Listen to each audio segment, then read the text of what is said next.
Charlie Kirk got shot at one of his TPUSA debates at a college. So I'm on Twitter now, and this was Trump. So I'm definitely not going to show any of the videos because like you just went on Twitter and you saw the video. Of course, Elon Musk is not going to take it off of Twitter. Of course he's not. But it's insane that it was like the first thing you saw when you logged into Twitter.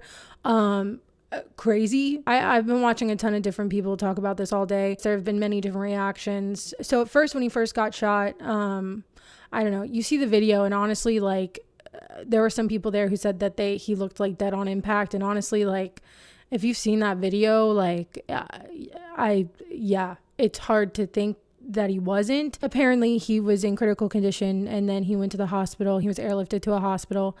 And it happened in Utah. He did not survive. But this was before that. It said, "We must all pray for Charlie Kirk, who has been shot, a great guy from top to bottom. God bless him." The great and even legendary Charlie Kirk is dead. No one understood or had the heart of the youth in the United States of America better than Charlie. He was loved and admired by all, especially me. And now he is no longer with us. Melania and my sympathies. Yeah, the Vanguard was making fun of this earlier because he just doesn't know how to type. But anyway, Melania and my sympathies go out to his beautiful wife, Erica, and his family. Charlie, we love you.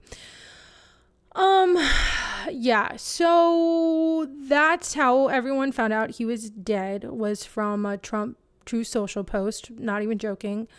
And since then, there has been a lot of violent rhetoric towards the left. That's basically all Twitter is right now. And it's honestly very terrifying. I'm not gonna lie.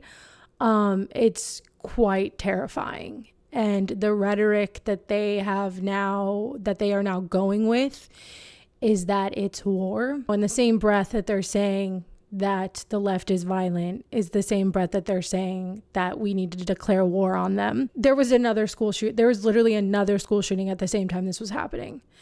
And I don't know how we can continue living our lives without realizing that we need serious gun control in this country. I think that should be the result of this, but of course, I don't think it will be, like, whatsoever. They haven't even got the suspect yet. There was a guy that was older that was taken at first, and it turned out it wasn't him, and he was like the first person that they brought in, and a lot of people were yelling at him and saying crazy shit to him as he was getting arrested, even though it wasn't him. And the cops even told the people who were yelling at him that they didn't know if it was him, but it didn't matter. They got a second person, but it wasn't them either. And so we don't even know who it is. We don't know what their ideology is. We don't know what's going on. And yet everyone on the right has essentially declared war. You have Elon Musk out here saying, like, oh, the left is the party of murder. I think this is actually really scary. And this is a really scary time. And I think things are just getting more and more dangerous by the day. And I think, a lot of people are saying, oh, this is a turning point, trying to be like cheeky about it. But like, I really do think this is.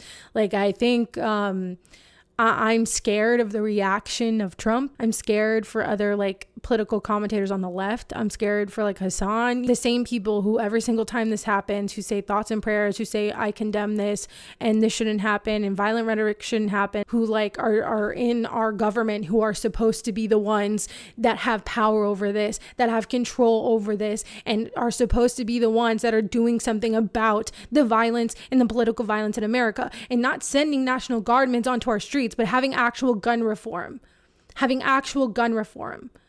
And it seems that no matter what happens in this country, no matter who dies, no matter what happens, none of these politicians want to do anything about guns, ever. In this country, we value guns more than we value people. This shit is just going to get even worse. The rhetoric is going to get even heightened. They're already heightening the rhetoric as it is. I'm not here to whitewash Charlie Kirk's history. I am not here to rewrite his history, because there are a lot of people doing that right now, and I will not do that. Let's talk about how Ethan made this about himself. This is what Ethan said earlier today. He said, "I am absolutely horrified by what happened to Charlie Kirk. The video is devastating. Anyone celebrating this should be deeply and forever shamed.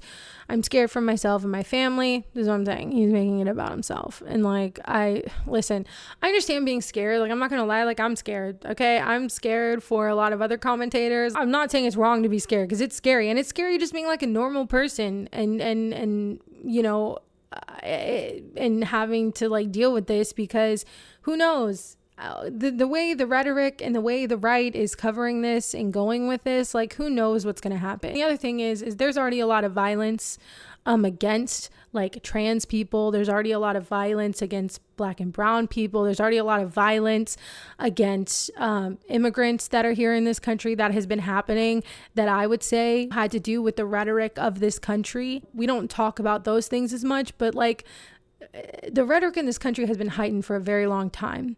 And people have been getting killed for who they are as a person for a while now, and it's terrifying. I am absolutely horrified by what happened to Charlie Kirk. The video is devastating. Anyone celebrating this should be deeply and forever shamed. I am scared for myself and my family. There has been a constant stream of death threats targeting me and others coming directly from Twitch TV. This is the inevitable result of Twitch continued endorsement of radical violent voices. Isn't this insane how he's made this about himself? I am not saying anyone on Twitch influenced this directly. Well, I mean, you're insinuating it. Like, you are insinuating it. We don't know anything yet. So why are you saying this shit? Because you're making it about yourself? Because Ethan Klein is even more psychotic than I thought. But this type of political violence that very specific people have been encouraging, Mike from PA has been broadcasting consistent threats of violence for years with zero accountability from Twitch. Twitch ensures that this will continue to happen. I'm so sorry to Charlie Kirk's family and his 1-year-old son. I don't even know what to say about Ethan Klein. He can take anything and make it about himself. To sit here and say that this is like Twitch's fault, and he is insinuating that people on Twitch, like, he's doing what the right wing is doing. He's insinuating that it's someone on the left. He's insinuating that Twitch like helped with this, when this had nothing to do with that. Right after he posted this, he went live and was like rewatching videos of him in blackface. So this is how Mike from PA responded. He said, "At this point, I should consider pursuing a restraining order against Ethan because this is unhinged and psychotic. I do not call for violence, and to say that I do right after a huge public figure suffered an assassination attempt is dangerous. He should know better. What the hell?" No, literally. And like, Ethan Klein seems to not think that anything he says can be taken in the wrong context. Again, Hassan, people go after him all the time, and H3 fans have been going after Hassan. He doesn't care.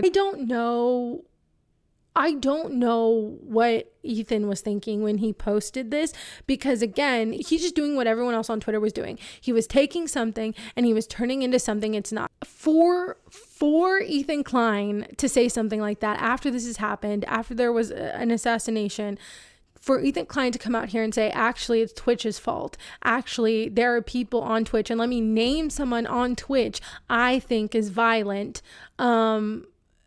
but I'm really scared for myself. Like, what are you doing? Like, what are you actually doing? I was watching Hassan earlier, and he was talking about how he thinks this is going to be bad for like policing political speech, and like oppressing certain political speech, and I agree. I think this has already been a very scary political environment for a very long time, especially, you know, there have been violence and a lot of violent rhetoric against Palestinian protesters, about pro-Palestinian groups, and the violence has been heightened for a very long time. This is the society like that America has cultivated. We live in a society where we say this isn't America, we say this isn't what we want, we say we don't want this, and yet it is, but it is America. This is happening. This happens every day. This is America.